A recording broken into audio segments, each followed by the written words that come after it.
बिहार की तरफ हम रुक कर रहे हैं। खगड़िया को केंद्र सरकार की बड़ी सौगात यहां पर मिलने जा रही। केंद्रीय मंत्री प्रहलाद जोशी उद्घाटन इसका करेंगे और ये साइलो करीब 150 करोड़ की लागत से बनाया गया। इस अत्याधुनिक साइलो की क्षमता 50,000 मीट्रिक टन। एक बार सुन लेते हैं क्या कुछ वो कह रहे हैं।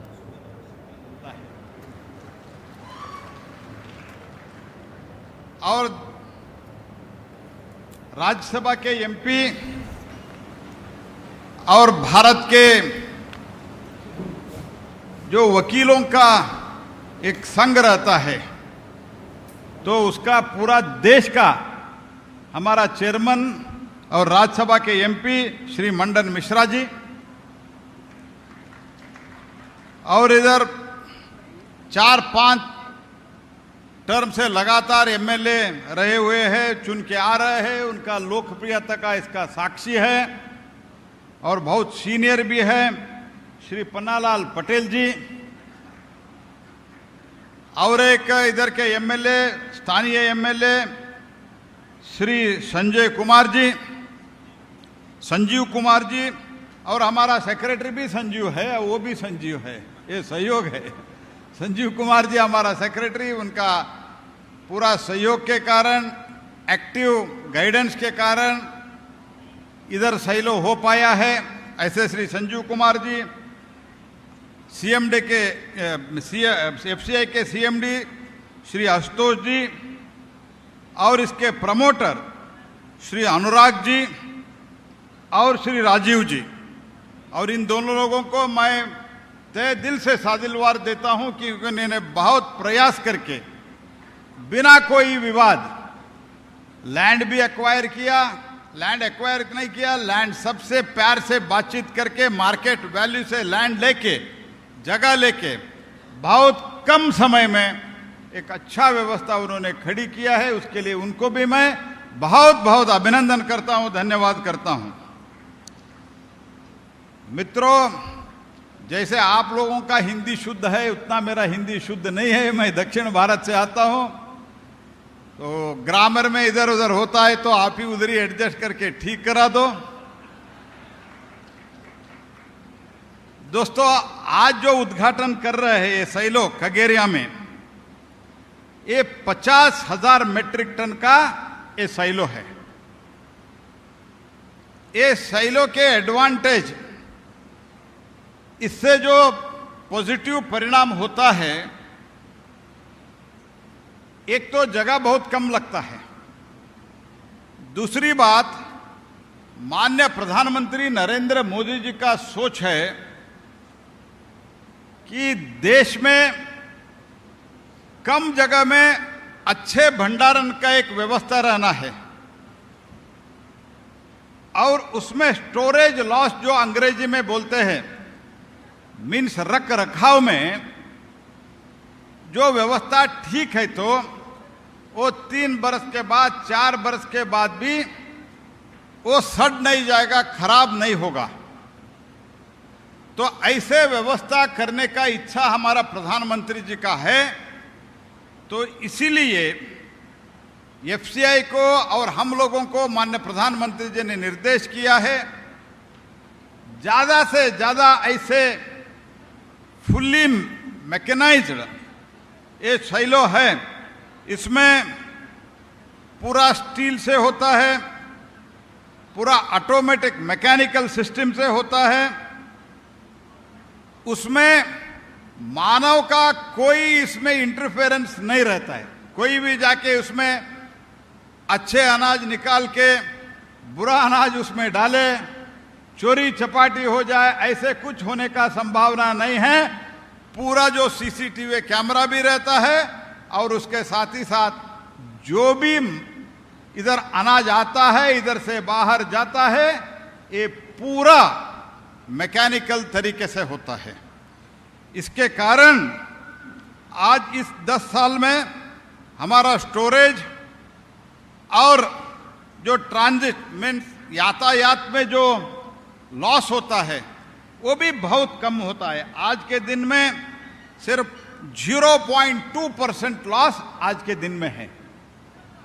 तो इसीलिए ये मैकेनाइज करना, टेक्नोलॉजी उपयोग करना, ये सब एक खगेरिया में 50,000 मेट्रिक टन का आज उद्घाटन किया है।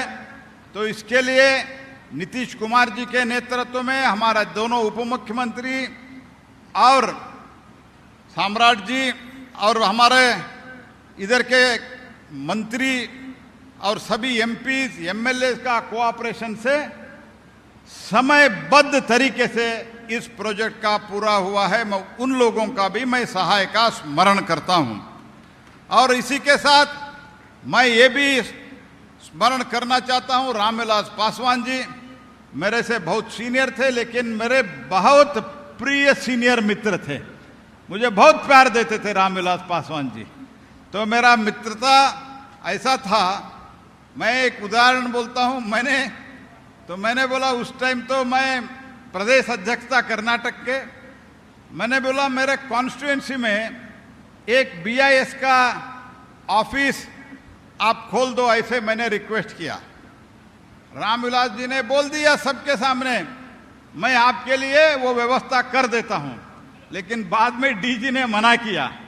लेकिन रामविलास जी ने, उस टाइम के डीजी, लेकिन रामविलास जी ने बोला मैंने मेरे मित्र प्रहलाद जी को वादा किया हूं, मैं उधर उद्घाटन के लिए जा रहा हूं, ऐसे अनाउंस कर दिया।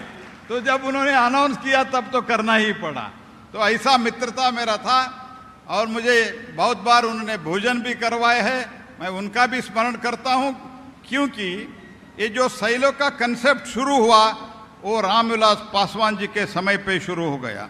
माननीय प्रधानमंत्री जी के मार्गदर्शन में 14 में पहली बार इसका सोच विचार किया श्रीमान स्वर्गीय रामविलास पासवान जी। मित्रों, ये खगेरिया एस्पिरेशनल डिस्ट्रिक्ट में एक है, लेकिन आजकल हमारे माननीय मुख्यमंत्री नीतीश कुमार जी के नेतृत्व में उप मुख्यमंत्री सम्राट जी के और बाकी सब हमारे मंत्रियों के नेतृत्व में इधर खगेरिया डिस्ट्रिक्ट एस्पिरेशनल डिस्ट्रिक्ट में होते हुए भी बहुत अच्छा काम कंपटीशन में आगे बढ़ रहा है। तो बिहार, जैसे आप सब लोग जानते हो, बुद्ध और महावीर का कर्म भूमि है। उसी के साथ दुनिया में बहुत देश अपने आप क्लेम करते हैं कि हम मदर ऑफ डेमोक्रेसी है। लेकिन इधर के वैशाली जो है, इधर वैशाली ये नॉर्थ बिहार में पहले ही रिपब्लिक कहा जाता था। और इधर जो डेमोक्रेसी का नींव, अगर डेमोक्रेसी मदर ऑफ डेमोक्रेसी कहा जाता है तो इस बिहार क्षेत्र में, इस बिहार राज्य को हम कह सकते हैं। तो ऐसे बिहार राज्य के बहुत पुराने डेमोक्रेसी के साथ नाता है। और इसी के कारण शायद मुझे लगता है जयप्रकाश नारायण जी का जो नेतृत्व में आंदोलन हुआ और इमरजेंसी का 50 साल अभी हो रहा है। तो इस इमरजेंसी का जो हमारे नौजवान इधर बैठे हुए हैं, उन लोगों का इमरजेंसी का कोई शायद उनका अनुभव नहीं हुआ है। इमरजेंसी में पूरा डेमोक्रेटिक सिस्टम का, कोर्ट का और मीडिया का पूरा पाबंदी था। कोई भी कुछ बोल नहीं सकते थे, कोई भी सरकार के खिलाफ कोई क्रिटिसाइज नहीं कर सकते थे। ऐसे स्थिति में जेल में हजारों लाखों लाख लोगों को जेल में डाला गया था। बाद में यही बिहार से आंदोलन शुरू हुआ, जो एक सर्वाधिकारी के उस टाइम के प्रधानमंत्री श्रीमती इंदिरा गांधी को इस देश में जो इमरजेंसी लगा के एक डिक्टेटरशिप के एक व्यवस्था चल पड़ी थी, उसको अगर खत्म किया है तो उसमें भी बिहार का बहुत बड़ा योगदान है। मैं इसके लिए भी आपको अभिनंदन करता हूं। तो मित्रों, आज मैं ये कहना चाहता हूं, कई लोग बात करते करते बहुत ही मोदी जी का इस 11 साल के जब हम बात करते हैं तो अनाप शनाप के गाली देने का भी, क्रिटिसाइज करने का काम करते हैं। मैं उन लोगों को बताना चाहता हूं, अगर मैं बहुत गर्व से भी ये कहना चाहता हूं, अभी अभी वर्ल्ड बैंक का एक रिपोर्ट आया है जो एक्सट्रीम पॉवर्टी बोलते हैं, गरीबी, बहुत गरीबी हटाने का बात इंदिरा गांधी से, उससे पहले नेहरू जी से शुरू हुआ था। आप यूट्यूब में, नेट में आप अभी भी देखिए, नेहरू जी का भाषण भी गरीब के ऊपर होता है, वही शब्द होता है, और उसके बाद इंदिरा गांधी का भाषण वही होता है। इंदिरा गांधी के भाषण के बाद आप देखिए राहुल गांधी का भाषण वही होता है।